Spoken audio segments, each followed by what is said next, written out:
Cuidado, mis hermanos, a escuchar las observaciones que se me hacen.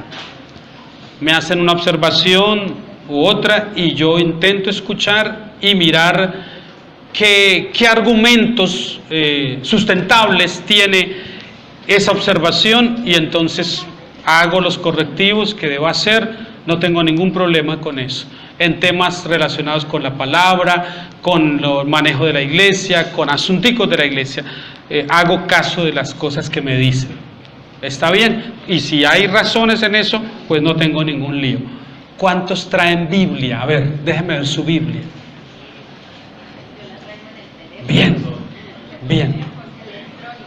El problema es cuando se descarga ese teléfono y quedamos sin Biblia. Precisamente a eso voy. La Biblia, bueno, magnífico los recursos que tenemos acá. Magnífico el recurso. Pero no se acostumbre del todo a eso. Porque el día que nos pase lo que está pasando en Venezuela, como nos acostumbramos a leer la Biblia ya y no tengamos luz, entonces quedamos graves. Es preferible seguir el modelo chino, en donde una Biblia alcanza para tantas personas como páginas tenga. Si tiene 3.000 páginas, cada uno de ellos le quitan las hojas a la Biblia y se la van rotando, y todos la leen en menos de nada, porque no tienen otra posibilidad, no tienen otra opción. Por supuesto, la vida cómoda que nos podemos dar nosotros acá a veces nos vuelve muy tranquilos y muy sonsos y perezositos. Mire el tablero, está bien, porque el texto lo ponemos allá, pero compare con su Biblia también. Tenga su Biblia, no se fíe tanto al tablerito, a la pantalla. Mire también en su Biblia, a ver. Sea como los bereanos, que se enseña la palabra y usted está con la Biblia abierta. Muestre, esto es lo que dice. ¿Y por qué está diciendo el hermano aquello si la Biblia no dice esto? Sea así. Amén. Muy bien. Santiago capítulo 4.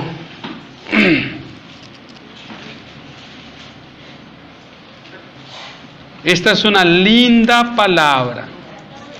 Dura palabra, pero linda, porque son exhortaciones del Señor para nosotros. Y yo a no puse un tema, sino un título en este caso, porque me parecía más interesante el título.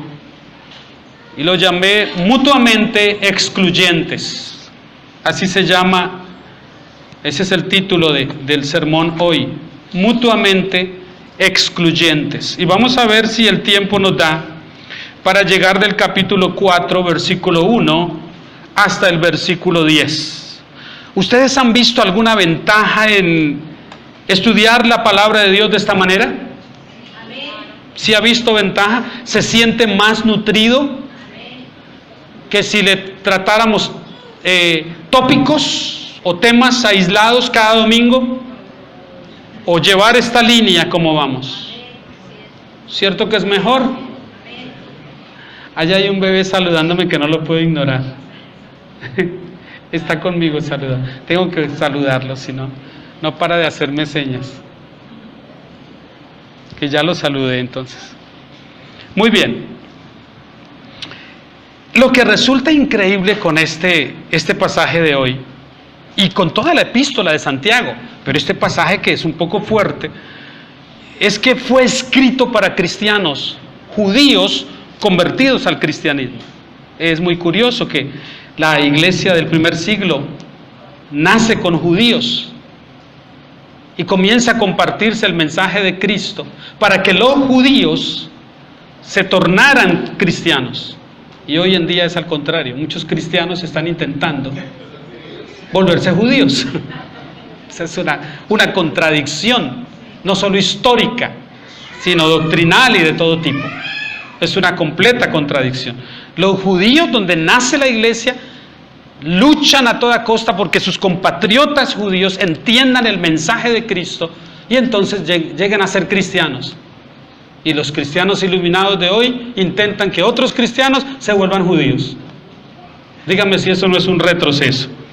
Pues Santiago sorprende porque él escribe a cristianos que en el primer siglo, por lo menos en los inicios de la iglesia, se distinguieron por lo que dice el libro de Hechos, los primeros capítulos. ¿Usted recuerda cómo era la iglesia del primer siglo? La iglesia novata, la nuevecita, la que comenzó a florecer después de la resurrección y ascensión de Cristo. ¿Recuerda cómo era esa iglesia? ¿Cómo se describe en los primeros capítulos de Hechos? Una iglesia generosa, una iglesia fraternal, una iglesia muy amorosa y una iglesia que compartía todo lo que tenían para que ninguno pasara necesidad. A eso no se le llama comunismo ni socialismo. Eso es cristianismo en su expresión más primitiva, más esencial. Pero eso no es ni socialismo ni comunismo. Que nadie venga aquí a equivocar las cosas, porque eso no tiene un tinte político ni nada por el estilo. Es cristianismo en su esencia. Ves a un hermano en necesidad, le das la mano. Eso no lo hace el comunismo ni el socialismo, ni siquiera el capitalismo. Es el cristianismo que propone eso. Y es curioso que Santiago ha visto cómo creció la iglesia en ese contexto de ayuda mutua. Y sin embargo, fíjense que no han pasado 50 años, 40 tal vez a lo sumo, desde la muerte de Cristo. Ha pasado solo una generación de iglesia. Y ya la segunda generación comienza a mostrar signos de contaminación en muchas cosas.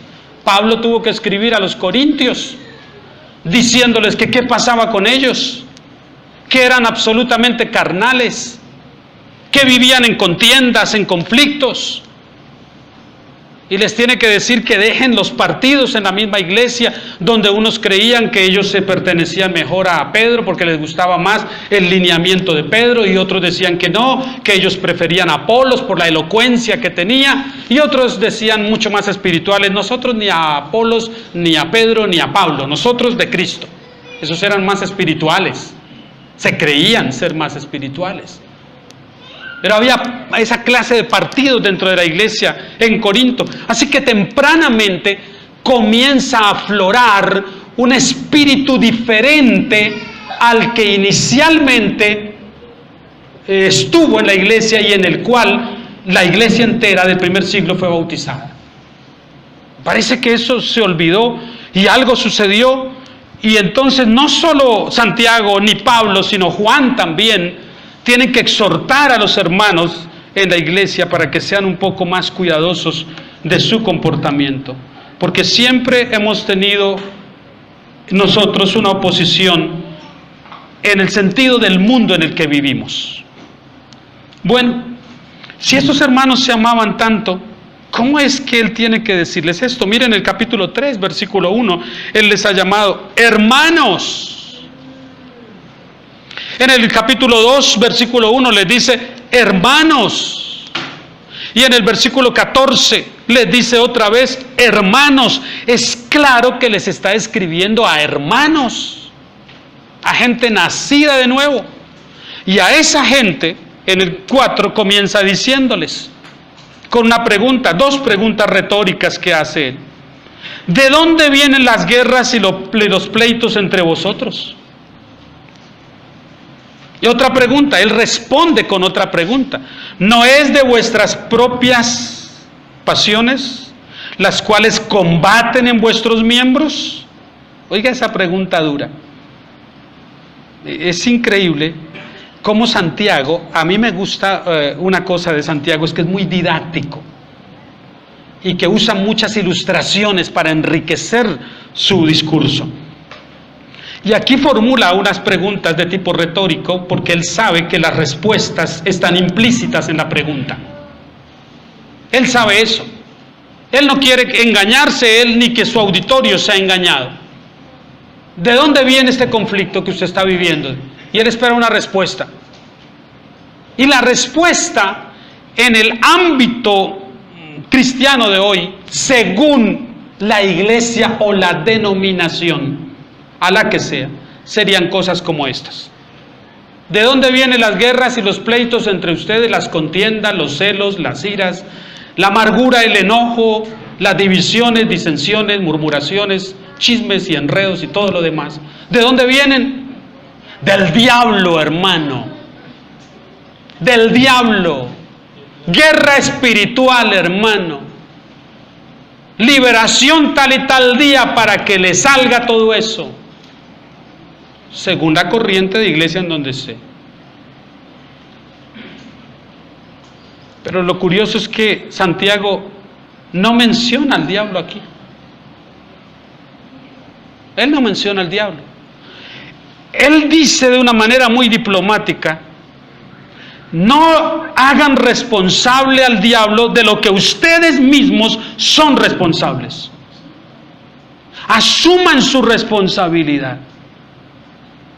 Admitan que están lidiando y están batallando en un campo que ustedes desconocían, pero que lo están haciendo en un cuerpo que es todavía irredento, no redimido. Entonces la tendencia parecía ser la de involucrarse con el mundo, quizás con el propósito de preservar un poco su integridad física porque estaban bajo persecución. Pero Santiago tiene cosas para decir aún que clarificarán toda esta postura. Así que a las dos preguntas, la segunda pregunta es casi una respuesta de la primera. ¿De dónde vienen las guerras y los pleitos entre vosotros? ¿No es de vuestras pasiones las cuales combaten en vuestros miembros? Esa es la respuesta. Esa manera de pregunta, pero es una respuesta. Él está diciendo, las guerras y los pleitos, cuando habla de guerras no está hablando de guerras de una nación contra otra, no. Él está hablando de lo que combatimos en nuestro propio interior, de nuestra lucha con el pecado, lucha constante que todos los días libramos. Y él dice, ¿de dónde viene esto? De su propio corazón, de ustedes mismos, de su interior, de allá viene eso. Ay, ¿no es del diablo entonces? No, no es del diablo. Por más que usted quiera echarle la culpa, no se desgaste con la guerra espiritual, en este caso que no funciona para eso. Más bien asuma su responsabilidad y vaya delante del Señor y reconozca que en algo usted debe estar fallando. Yo voy a abordar este pasaje del 1 al 10 bajo unos 4 aspectos, tal vez. Vamos a ver si alcanzamos a llegar a los 4.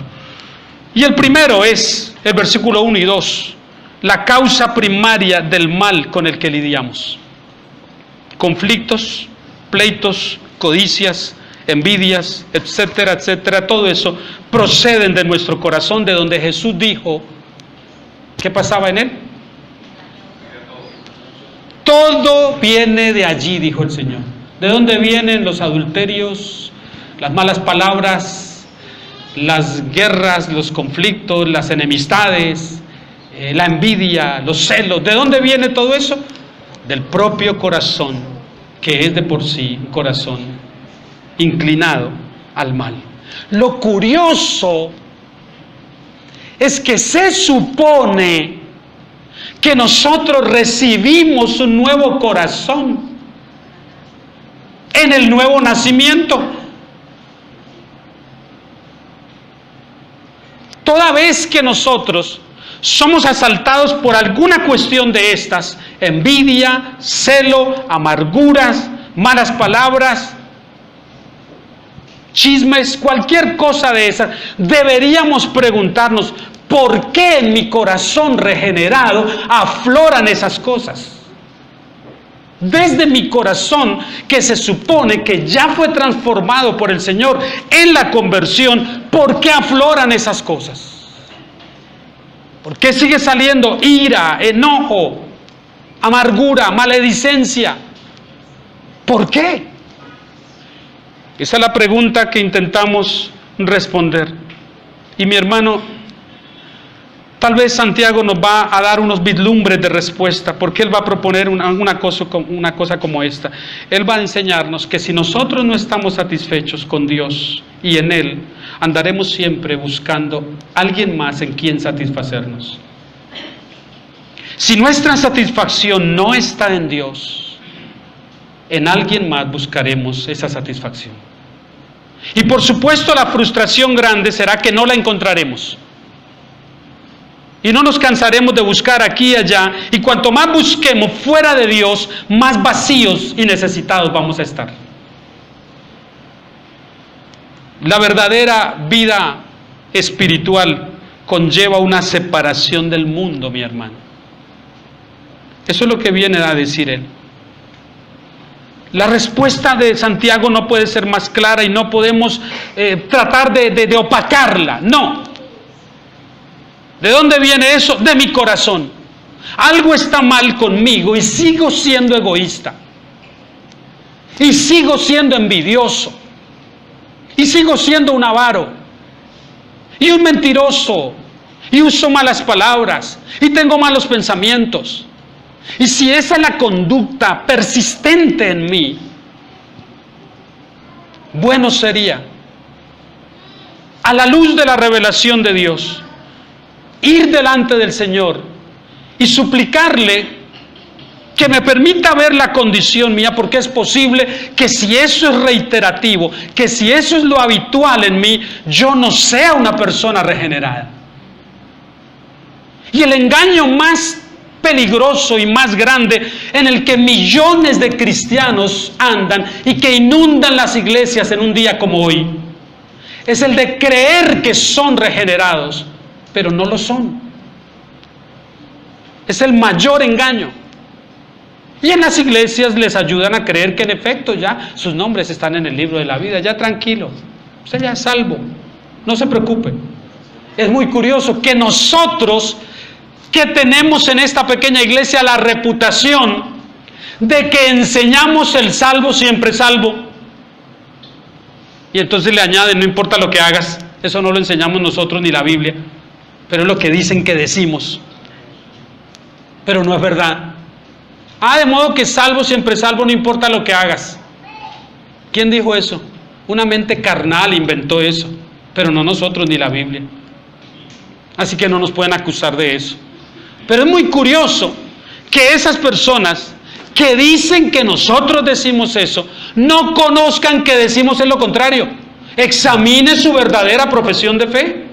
No vaya a estar usted engañado, creyendo que es un cristiano porque usa la Biblia, porque va a los cultos, porque se sabe algunos signos, porque da alguna ofrenda de vez en cuando, y porque se encuentra a otros por la calle y les dice, hola hermano, hola hermana, y usted ya es cristiano por eso.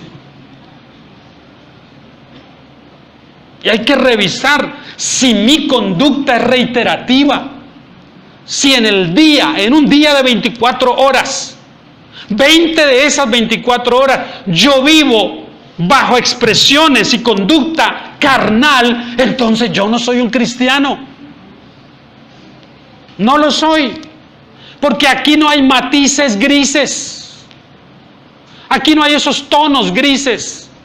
Él está tratando de ser un cristiano. No, usted o es un cristiano o no lo es. No, hermano, es que él es un cristiano pero carnal. Pues es un mundano. Pues no es un cristiano, porque no hay cristianos carnales. El que es un cristiano carnal es un mundano, no es un cristiano. El cristiano es un cristiano. ¿Estamos hasta ahí?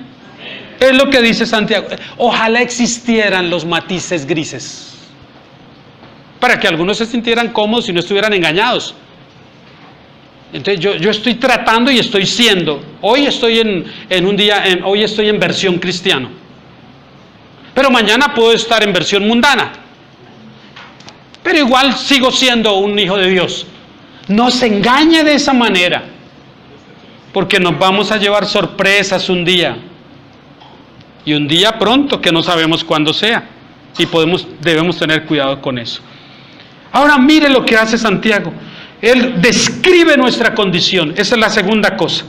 La primera cosa, la causa primaria del mal con el que lidiamos, nuestro corazón. El mal está en nuestro corazón. No discutamos eso, porque no hay lugar a ninguna discusión. No hay argumentos, no hay justificaciones. Todo eso surge de nuestro corazón. Así que lo que hay que revisar es el corazón. Es que posiblemente tenga un corazón que no es regenerado. ¿Usted se imagina? Lo he dicho en varias ocasiones. Yo milité 40 años pensando que era cristiano y que era hasta buen cristiano. 40 años.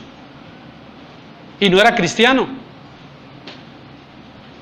Y Dios, por su palabra y profundizando en ella apenas hace 6 o 7 años, me llevó a la convicción de que yo no había nacido de nuevo, que estaba engañado, que inclusive servía como pastor y maestro sin ser convertido.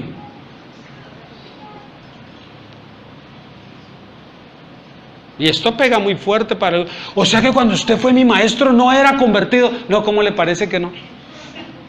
Y usted tampoco, porque no tenía ningún discernimiento para darse cuenta quién le estaba enseñando. Y usted tampoco, porque comía cuento de todo. Pero no era que pretendía engañar a alguien, no. Es que yo estaba engañado en un falso evangelio, pensando que era el evangelio bíblico, y estaba feliz y acomodado ahí en eso. Pero no era convertido. Uy, dijo un pastor amigo, pero ¿por qué se da tan duro? Porque cuando usted dice eso da a entender que todos los demás estamos entonces igual. Yo le dije, no, yo estoy hablando de mí, no de usted. Allá usted con Dios, ese es mi asunto. Esa fue mi propia conclusión a la que llegué por la palabra de Dios. Mi experiencia está basada en la palabra de Dios, no en otra cosa. Y en la convicción que el Espíritu me dio. Yo no estoy diciendo de usted, ese es su asunto con Dios, pero el mío fue así. ¿Y sabe para quién fue más duro? Para mí. 40 años de autoengaño. Usted se imagina al pueblo de Israel, 40 años ya casi, muchachos, ya vamos a llegar a Canaán. Pero no que eran 11 días de recorrido, iban 30 años. No, ya, falta poquito, ya vamos a llegar. 40 años y no llegaban. Y murió toda una generación que jamás entró a la tierra de Canaán. ¿Usted se imagina lo que es uno creer que va a llegar y que va a llegar? Eso es como nos invitaban a unas veredas por allá en el Tolima con mi esposa y con la niña hace, 30 años atrás, en la versión cristiano engañado, a llevar una campaña a unas iglesias presbiterianas pentecostales. Imagine cómo era esa mezcla, que nosotros pentecostales éramos invitados a una iglesia presbiteriana a predicar porque querían el mensaje pentecostal y nosotros estábamos en eso.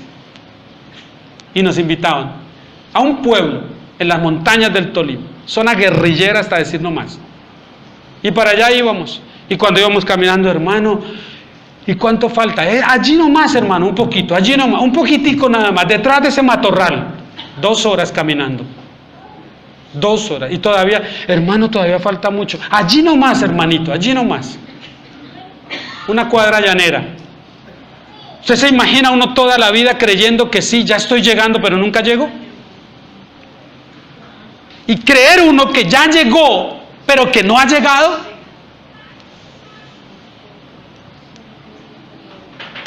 Ya se vio un caserío por allá y, ay, ese lugar es... Y cuando va uno pasando, el hermano sigue de largo. Hermano, ¿y no era acá? No, de aquí allá un poquito más. Y esa era la mitad del camino. Daban unas ganas de ir por allá. A esas caminatas que por dicha la hija era buena para caminar y mi esposa también. Y nos le medíamos, pero era fuerte. Cuidado, no nos engañemos, hermano.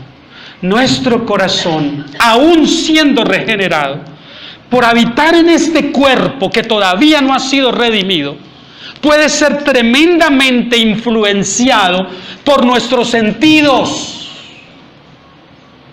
por nuestros sentimientos, por nuestras emociones. Nuestro corazón puede ser maleable, trabajado por esas cosas y finalmente inclinado a algo que no es lo que Dios quiere. Y tenemos que andar vigilantes todos los días, y hacer revisión de ese corazón, inclusive de las cosas que queremos, de las cosas que pensamos. Y en ocasiones también cuando queremos algo, de preguntarnos por qué lo queremos. Vamos a eso ahora. La segunda cosa es nuestra condición. ¿Cómo la describe él? Mire, versículo 2. Codiciáis y no tenéis. Matáis y ardéis de envidia y no podéis alcanzar.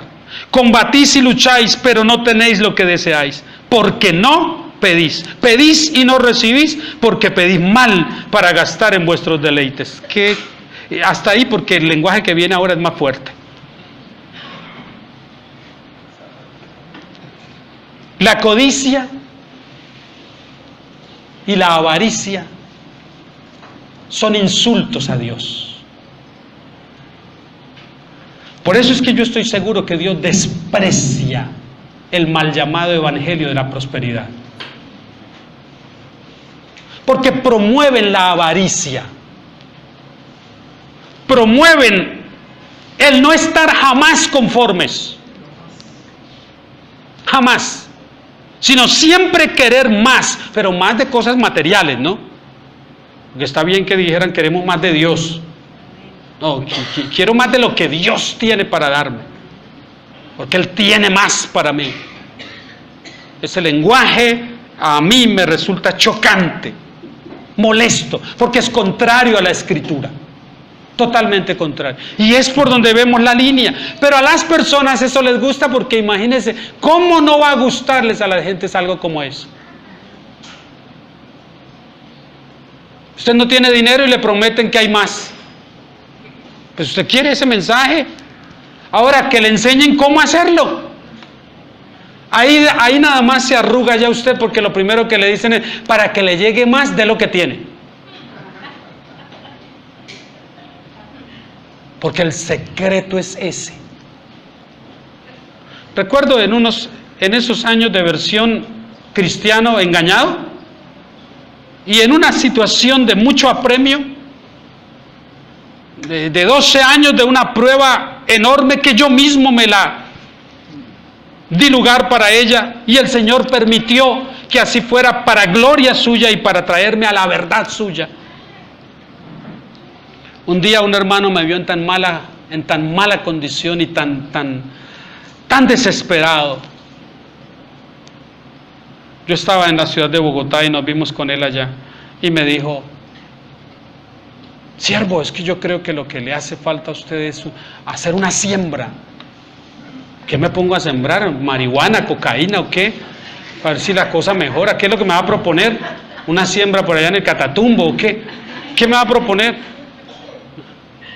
Hay un pastor en Venezuela muy bueno para interceder y esto. Usted sabe que las personas recurren a los pastores como la gente del mundo va a los brujos.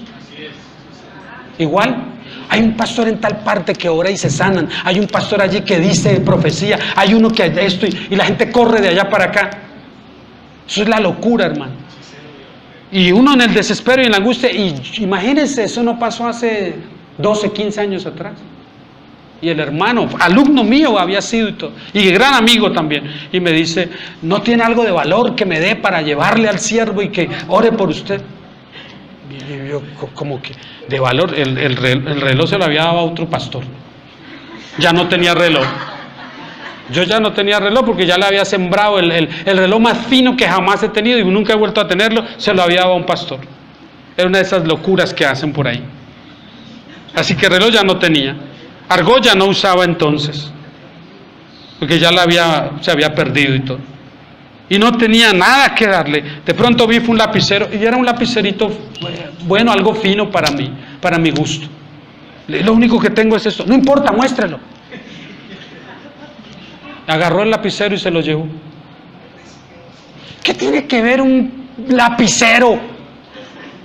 Así sea un Schiffer o un Montblanc.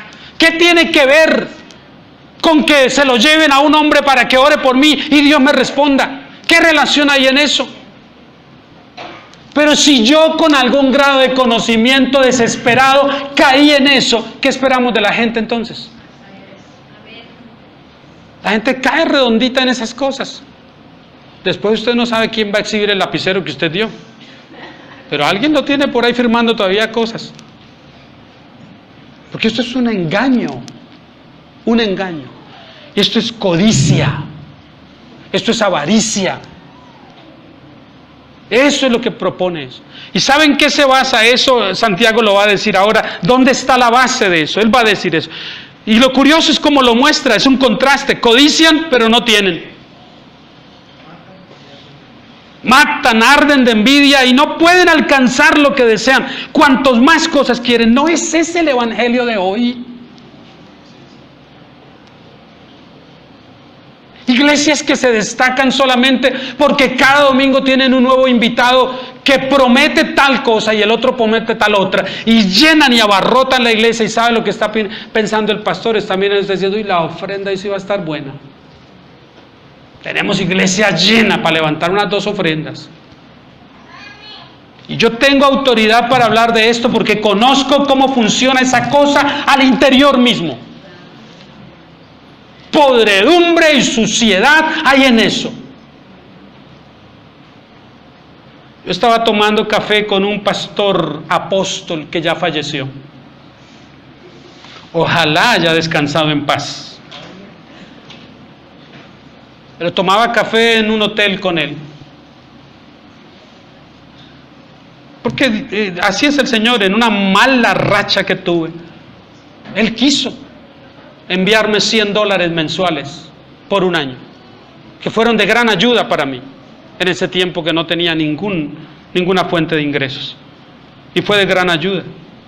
Pero después él supo cómo hacer que yo le pagara esos $100 mensuales con intereses,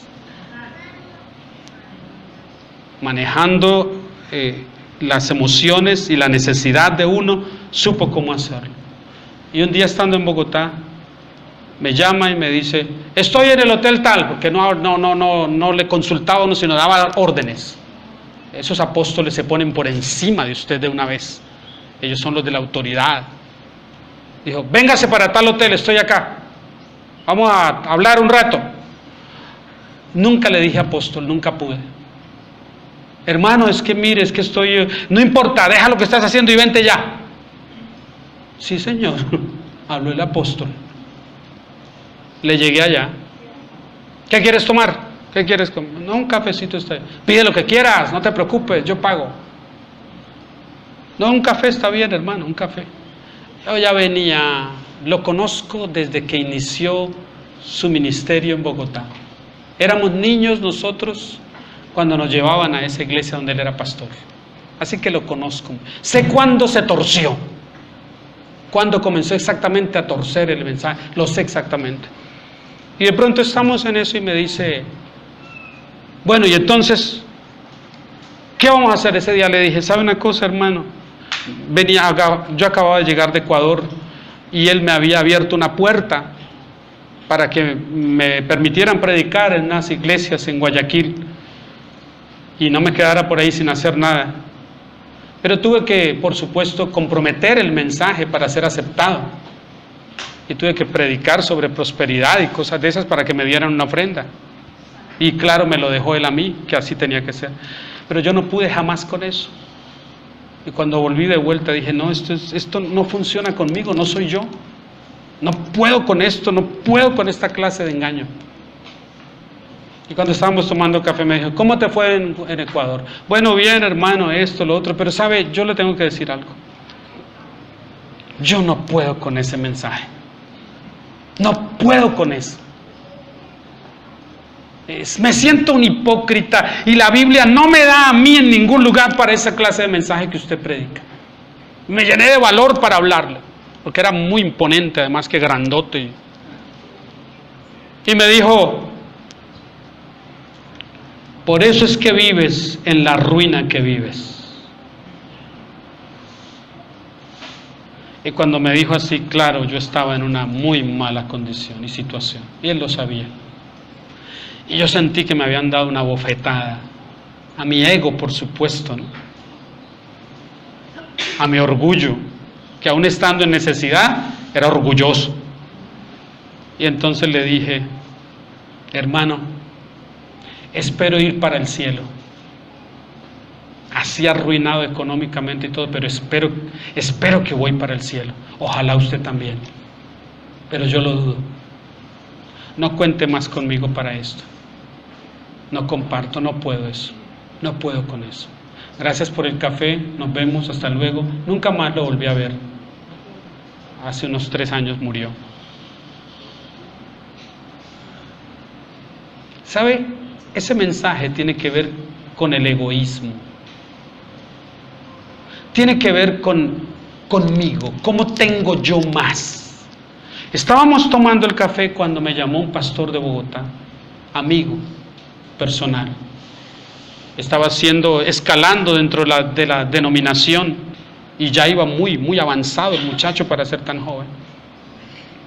Fue la primera familia que mi mami le compartió el evangelio y vino a los pies de Cristo esa familia, y él era el menor de esa familia, ese pastor, y me llamó y me dijo: ¿estás con fulanito? Sí, estoy tomando café con él. Dijo: ay, dígale que si me puede hacer una campaña en la iglesia. Oh, hermano, mire, es fulano que está preguntando. Pásamelo. Y le di mi teléfono y hablaron los dos. Y escuché cuando aquel hombre dijo así. Dijo: mira, yo estoy ahorita en Bogotá, pero regreso a la ciudad donde vivía. No digo mejor para no... Regreso allá, a los Estados Unidos. Cuando yo esté allá, entonces mándame la invitación. Ponme el tiquete en primera clase, ida y vuelta. Un hotel como el que estoy hospedado ahorita, 5 estrellas en Bogotá. ¿Y qué es lo que necesitas? ¿Por qué me invitas? Mi amigo le dijo: porque estoy construyendo la iglesia y necesito recursos. ¿Cuánto necesitas? Necesito tal vez unos 50 millones. Yo te levanto 100 millones, le dijo el apóstol. De esos 100 millones que yo te levanto, la mitad es mía, la mitad te queda ahí para la iglesia.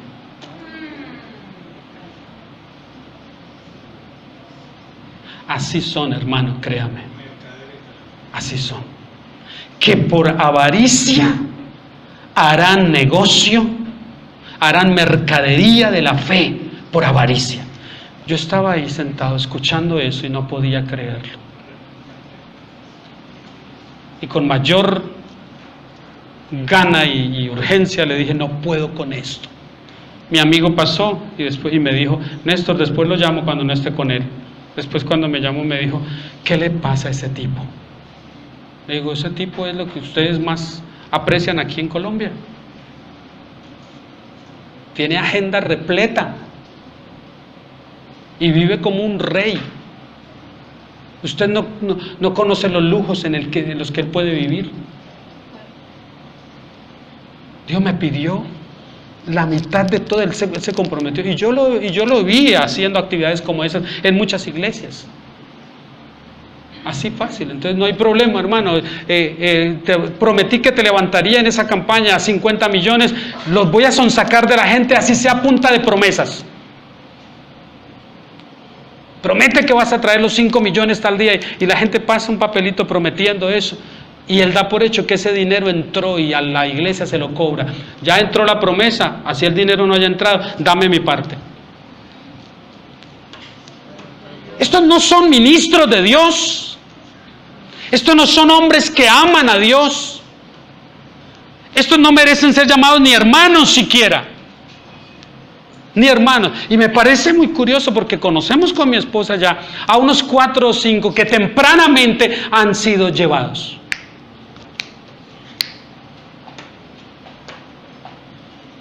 De una manera que uno se sorprende. ¿No se supone que el Señor cuida de ellos y todo? El que reconocían como padre espiritual de uno de los más grandes de Centroamérica. Un accidente aéreo. Y ahí quedó él y su familia.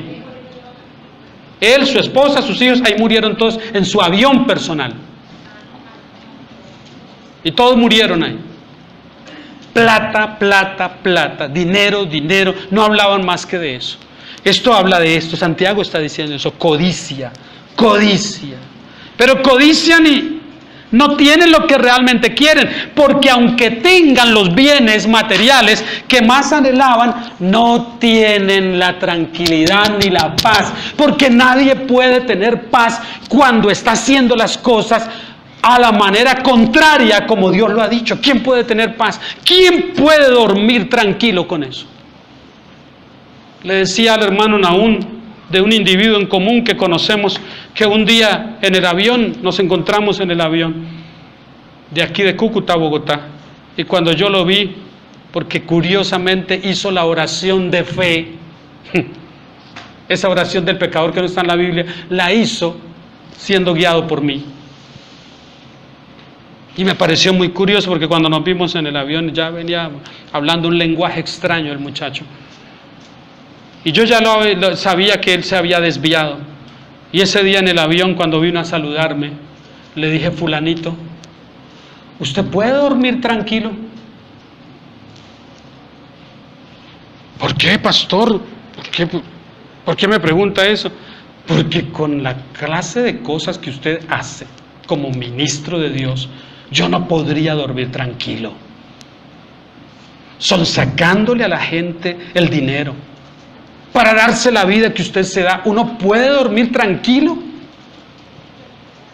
Dio media vuelta y se retiró. Y al otro día me eliminó de Facebook y de todo lo que pudo hasta hoy. Nunca más. Pero esta clase de gente, hermano, que Dios mismo permite inclusive que se levanten para que otros que deberían haber creído a la verdad sean engañados por esos personajes. Usted no se da cuenta en las redes sociales cómo la gente defiende a esos mercaderes. ¿No se da cuenta? Dígales usted algo, escríbales algo. La gente los defiende a capa y espada. No defienden la escritura de esa manera, pero sí los defienden a ellos. O diga usted algo de esos individuos que conocemos, a ver qué le dicen. Cuidado, no se meta con el ungido. No hable del ungido de Jehová. Codician, pero no tienen, aunque tengan mucho.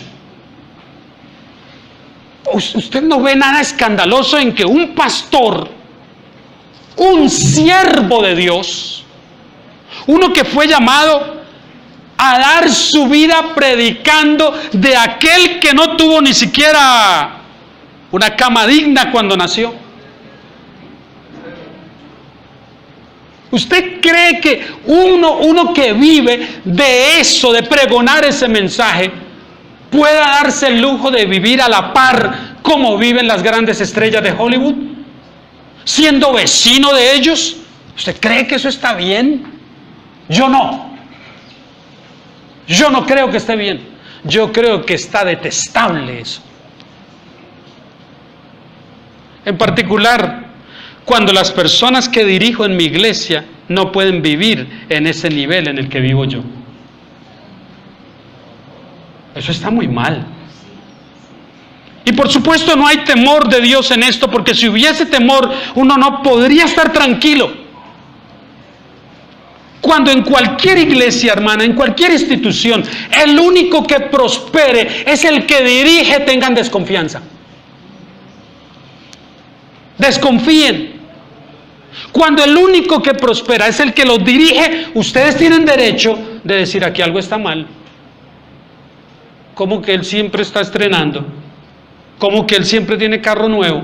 ¿Cómo que él siempre come en buenos restaurantes? ¿Cómo que él se da las vacaciones en Aruba y en no sé dónde cada 1 o 2 veces al año?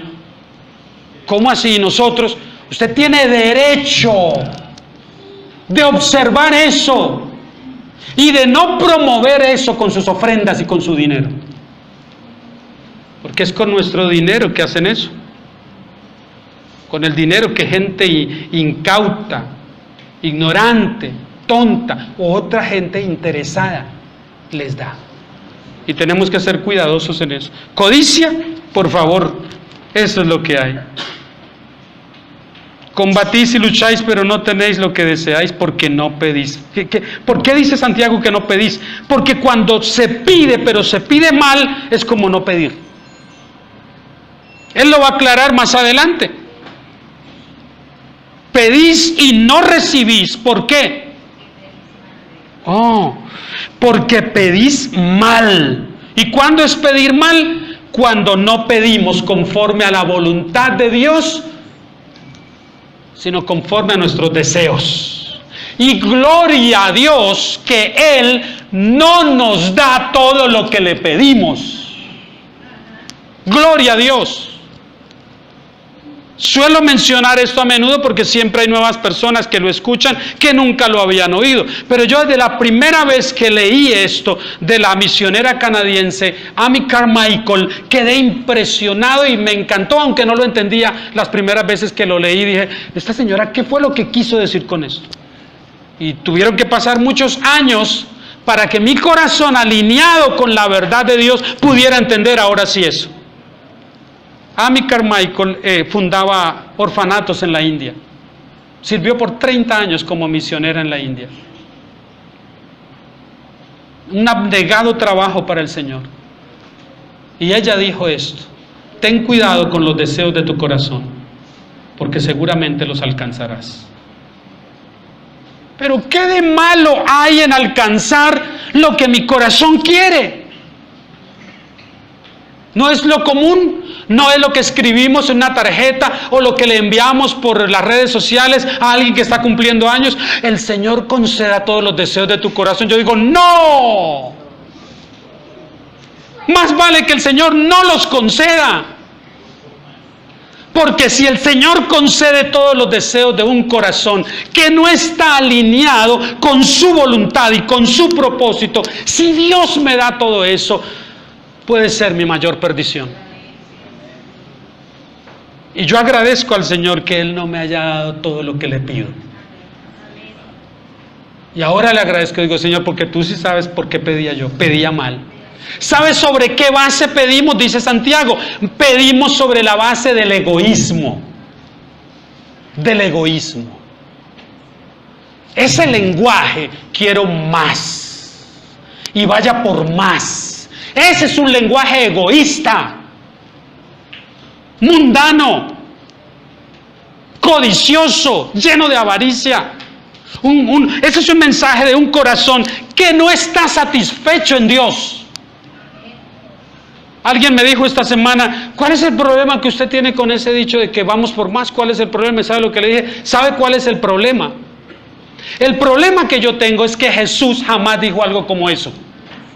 El otro problema que tengo es que de los grandes hombres de Dios en la Escritura, jamás ninguno expresó algo como eso. Ese es el pequeño problema que tengo con eso.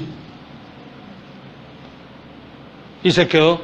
Ah, claro, pero como usted se lo escuchó a fulanito, y ese es más Dios para usted que Dios mismo, entonces usted lo sigue repitiendo como un loro. Cuando todo ese más que usted está queriendo lo haya materializado, búsqueme y entonces vemos qué hacer.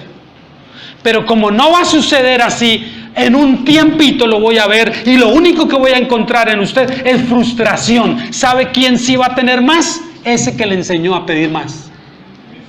Ese sí va a tener más. Pero usted va a estar con menos. Porque ese es el engaño piramidal. Así funciona eso. Pero la gente no hace caso. Y entonces el lenguaje se torna más pesado ahora. Porque mire lo que dice Santiago. Esa es la cuarta cosa, la tercera cosa. La tercera cosa, yo le llamé el fatal desenlace. El desenlace fatal al que llega Santiago. Mire lo que dice. Oh almas. No, Santiago tampoco. Ya nos llamó codiciosos, ya nos llamó avaros, ya nos llamó que andamos en guerras, en pleitos, que nuestro corazón es un corazón perverso, que no sabemos pedir, ya nos dijo todo eso, egoístas, ahora también adúlteros. Yo todavía no supero el tema de por qué la iglesia hace tanto énfasis en el adulterio sexual, pero nunca en el adulterio espiritual. Adúlteros espirituales se paran en los púlpitos a hablar y a condenar el adulterio sexual, pero ellos son adúlteros espirituales, que a los ojos de Dios es tan grave lo uno como lo otro. Y Santiago dice, oh almas adúlteras, y mire lo que va a decir acá, esto sería solamente para un solo mensaje, oh almas adúlteras, ¿no sabéis que la amistad del mundo es enemistad contra Dios? ¿Cómo así, hermano? ¿Eso quiere decir que nosotros tenemos que ser enemigos del mundo? ¿De la gente del mundo? Si yo trabajo solo con gente mundana, ¿qué hago entonces?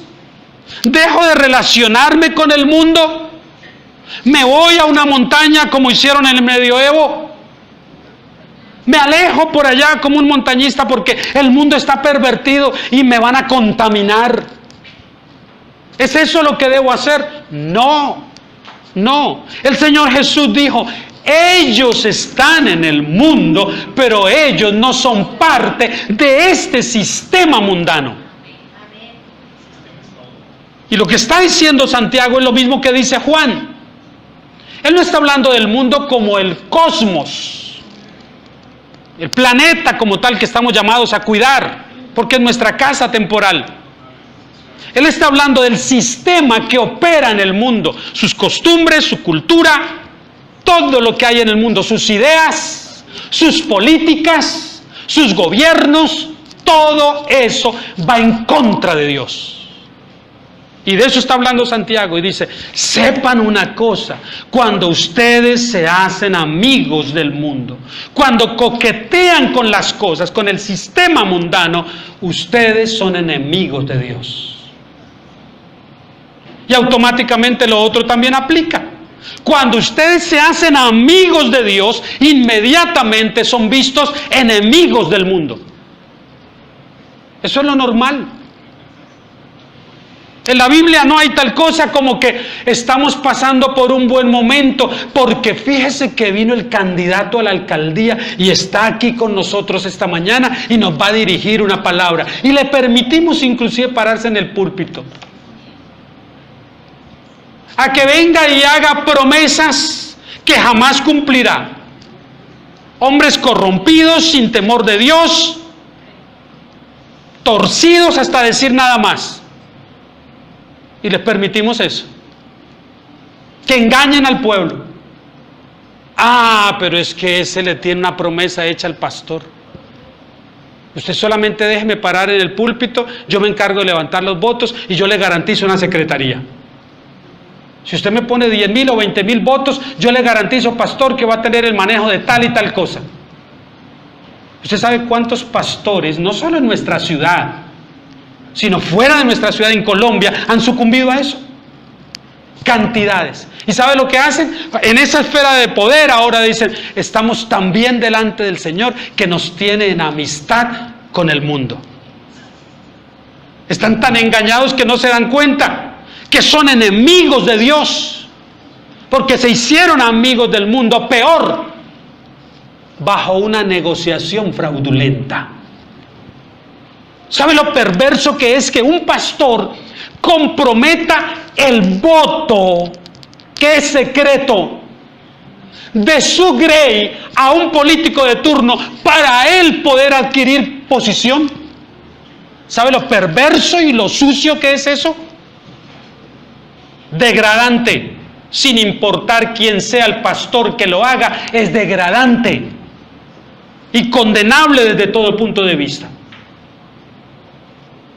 Uy, hermano, pero es que yo conozco al pastor fulanito y al sutanito que él se ve buena gente, pero hace eso, entonces no es ningún buena gente. Está engañando a todos, pero no es eso. Adulterio es algo grave. Dígamelo a mí. Adulterio es algo grave. Claro que sí. Hacer los votos de fidelidad, un hombre a una mujer a un hombre, y luego quebrantarlos, es algo grave. Pero es más grave haberle hecho voto de fidelidad al Señor y luego dar mis amores a otro Señor. Eso fue lo que hizo el pueblo de Israel. Y usted ve el lenguaje que utilizan los profetas para referirse a Israel, y es un lenguaje crudo, áspero. ¿Sabe cómo le llama Jeremías, Isaías y algunos, Ezequiel, muchos de los profetas? Cual ramera, le dice al pueblo de Israel, cual ramera en parajes frondosos, te tirabas allí con tus amantes. Así habla el profeta, para referir de la idolatría espiritual en la que cayó Israel. Y es que la idolatría, mi hermano, tenemos que rectificarla y corregirla. Porque todos nosotros creemos que idolatría es adorar un ídolo. Es que hay un penacho allá en la casa que adoramos, eso es idolatría. No, no solo eso. Eso es parte de idolatría. Pero idolatría también es la que profesan algunos evangélicos en su cantante favorito. Eso también es idolatría. Idolatría también esos cristianos que dicen, yo no escucho sino a mi pastor y a nadie más. Eso es idolatría. Esa clase de idolatría que se promueve desde las iglesias inclusive, en donde un pastor es capaz de decirle a la grey, no escuche a nadie más, hermanos, no están autorizados para ir a tal y tal actividad que va a haber, no están autorizados. ¿Qué es eso? ¿Quién se cree él? ¿Quién se cree? Eso es idolatría. Idolatría es que juega el cucutica, hermano. Y entonces no voy a culto porque el cucutica juega. ¿Qué cucutica ni qué nada? Por mí que gane o que pierda, me es indiferente. Me es indiferente, irrelevante totalmente. Hay culto en la iglesia. Pues yo voy a la iglesia. Porque mi Señor está primero, ¿sabe? Esas cosas hablan, aunque parezcan sencillas, hablan de la prioridad, de lo que gobierna mi corazón. Ay, hermano, pero es que es solo una vez, tranquilo, es solo una vez que tu corazón ya se inclinó a eso, no te preocupes, no hay problema. Y hermanos que quieren ser tan honestos y tan rectos que le dicen a uno, pastor, es que el domingo no, porque sabe que es que el domingo, pues... hay una actividad, pastor, y usted sabe, no, voy a ir. No se preocupe, hermano, eso solo muestra a dónde se inclina su corazón. Esté tranquilo. Vaya tranquilo, si puede. Vaya tranquilo. Yo no podría, porque yo sé quién es mi prioridad. Yo no puedo ir delante del Señor a decirle, Señor, tú sabes, todo bien, Señor, pero es que el cucutica, Señor, es que el partidito, el río, la piscina, el asado, yo no podría en un día como hoy. Yo no. Y respeto a quien diga que ustedes sí pueden, yo no. Porque eso habla de las prioridades que hay en mi corazón. Eso es idolatría. ¿Suena muy duro? Suena un poco incómodo, pero es verdad. Mire lo que dice el apóstol Juan. Vaya a la primera epístola de Juan. Vaya a la primera epístola, capítulo 2.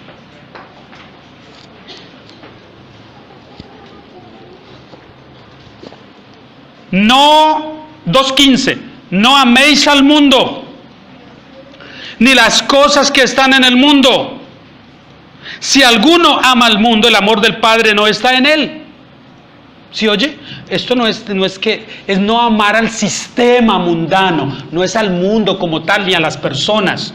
A eso no está refiriéndose Juan. El sistema que nos absorbe. Hermano, mire, qué increíble, pero hay algunos cuyo Dios es la tecnología. ¿Usted no cree? Ellos tienen que tener el celular de última gama, porque si no, no están tranquilos. El último.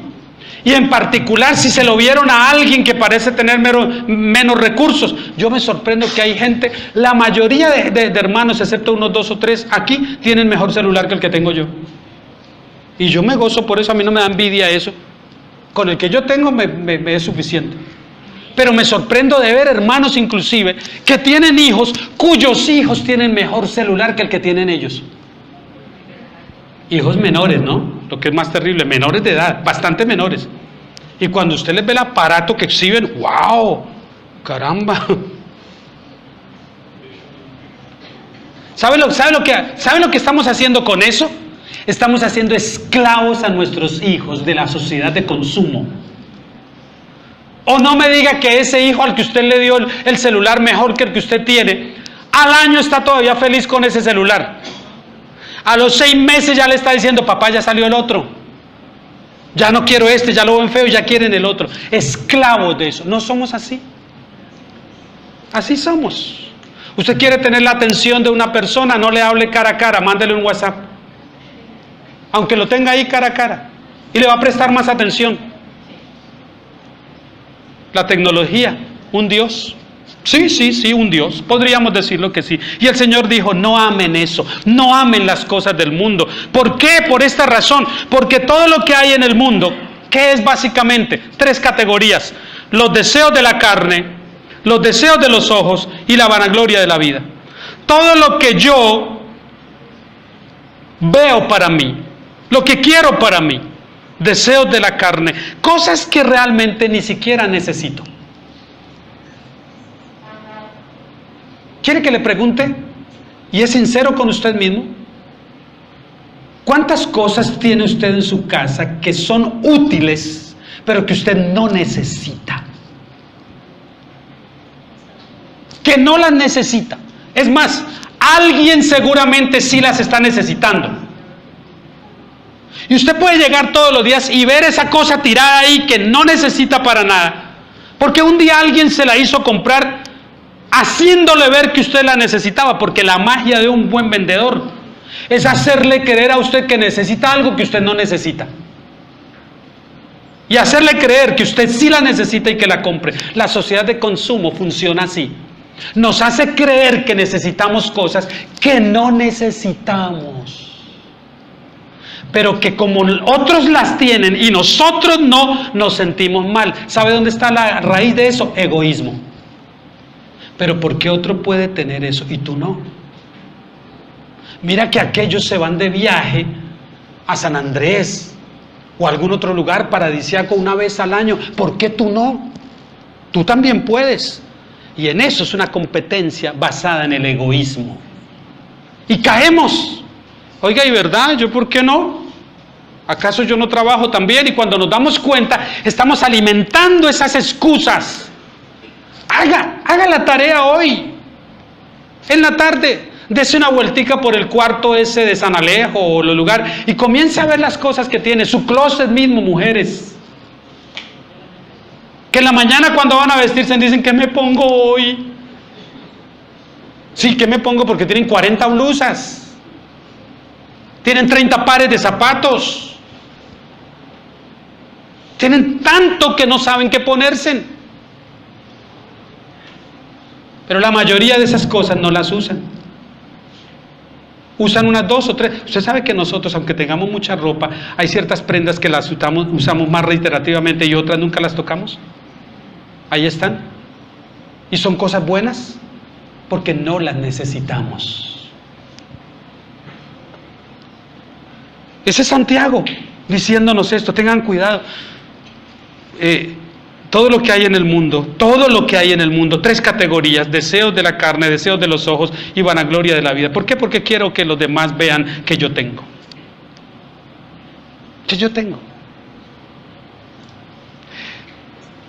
Hace un mes largo, en una tremenda imprudencia que cometí, gloria a Dios no le hice daño al muchacho, pero intenté hacer una maniobra prohibida. Y un motociclista venía y me lo he golpeado con todo. Y fue a dar allá al piso. Y el carro mío se fregó totalmente por este lado. Vale más de 500,000 pesos el arreglo del carro mío. Y el arreglo de él me valió 300,000 pesos de la moto. Al chico no le pasó nada, gracias a Dios. Y agradecí al Señor por eso. Pero sabe que cuando las personas ven el carro quedan bien. Cuando llegué al condominio donde vivimos con el carro así todo arrugado, yo observé a los vigilantes mirando. Esa puerta sumida y se ve feísimo. Fuerte el golpe. Muy fuerte. Y no he podido mandarlo a arreglar. No ha sido posible. Entonces sigo andando con el carro así. Un carro realmente nuevo. Y cuando me voy a subir, siempre tengo que ver esa puerta así toda sumida y fea. Y entonces me acuerdo de mi imprudencia. Digo, eso fue por imprudencia mía. Eso fue irresponsabilidad mía. Eso lo causé yo.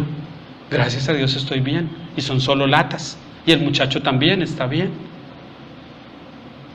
Pero la gente cuando ve eso inmediatamente como que piensa, ¿por qué no mandará a arreglar ese carro? Qué feo se ve eso así. A mí no me importa qué piensen.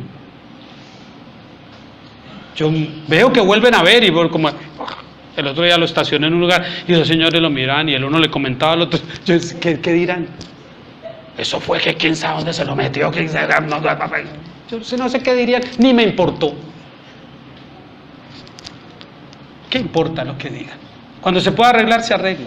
Pero no puedo caer en la presión cuando no tengo cómo y caer en la presión de la sociedad. Y aunque tuviera, hay cosas que son prioritarias.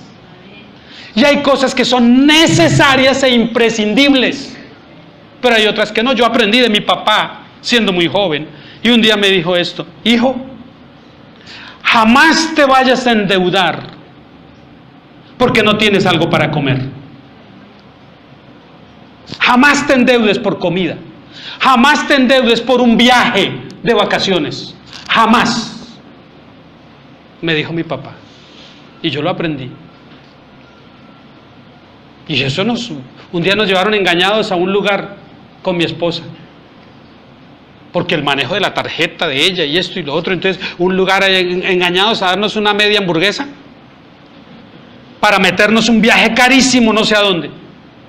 Y teníamos que firmar la tarjeta de una vez y aquello porque era la oportunidad. Y no crea que cuando le muestran a ustedes, usted como comienza a creer, oiga, yo hasta me merezco eso.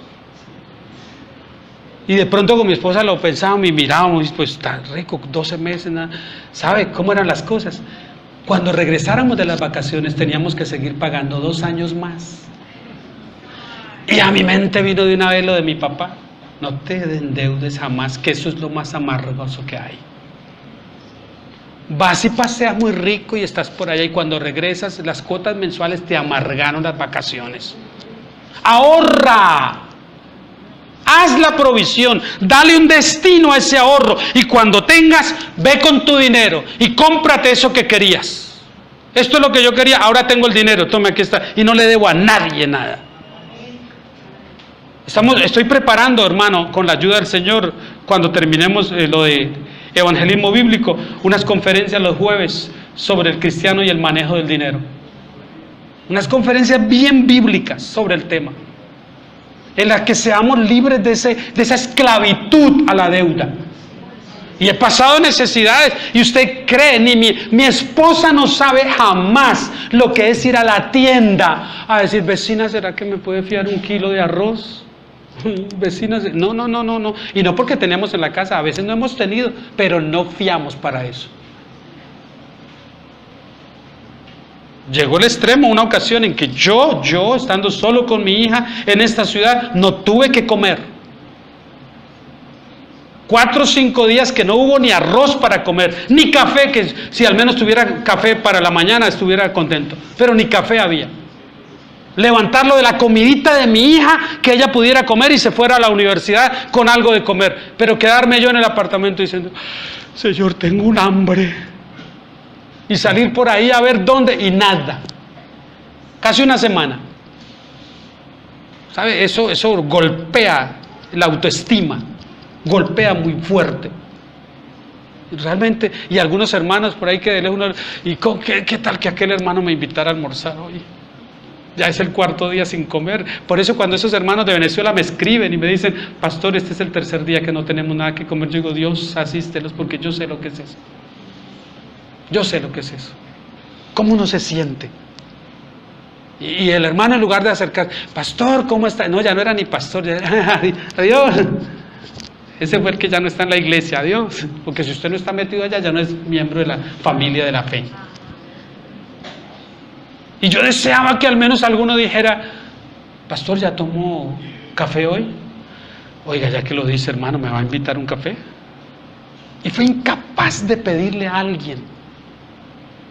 Incapaz de ir, y yo sabía que podía ir a algunas personas y pedirles prestado, o decirles que me fiaran una comida o algo, y no lo hice. No lo hice.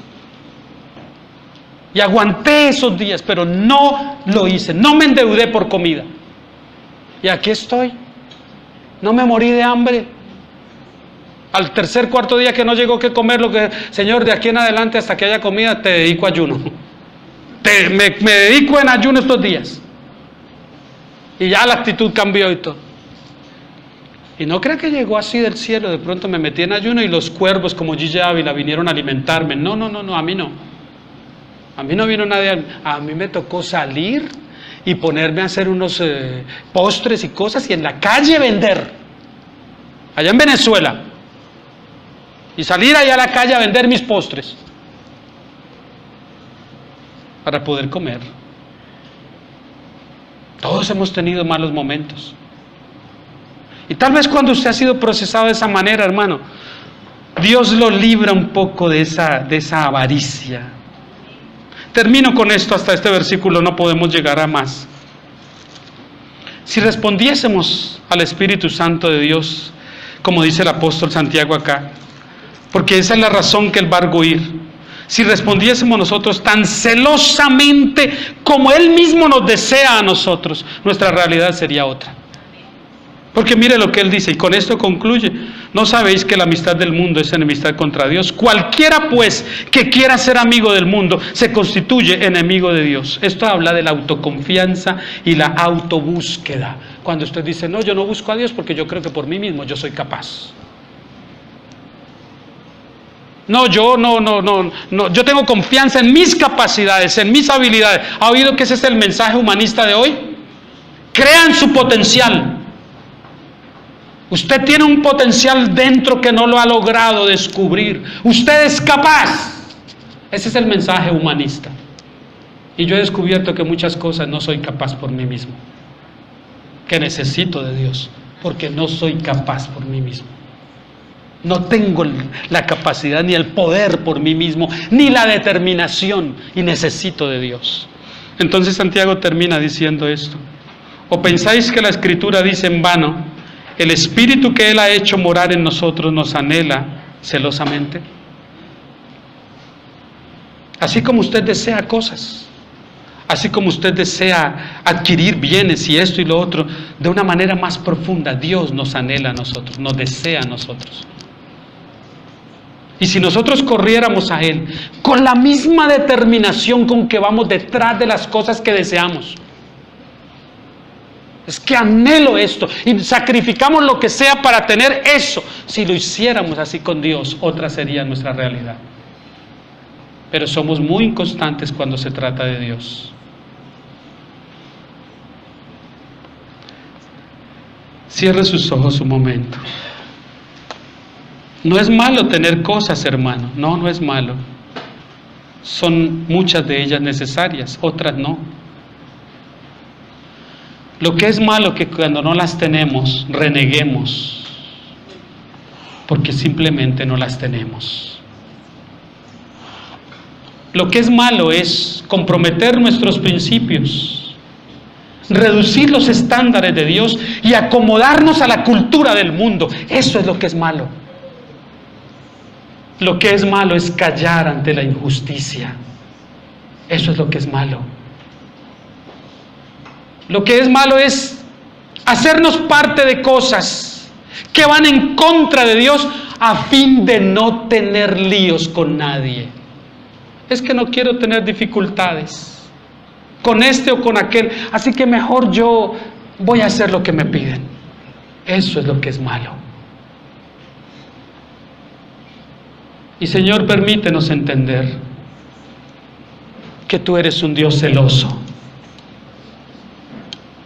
y que nosotros te pertenecemos a ti. El precio que pagaste por nosotros en la cruz fue precio de sangre.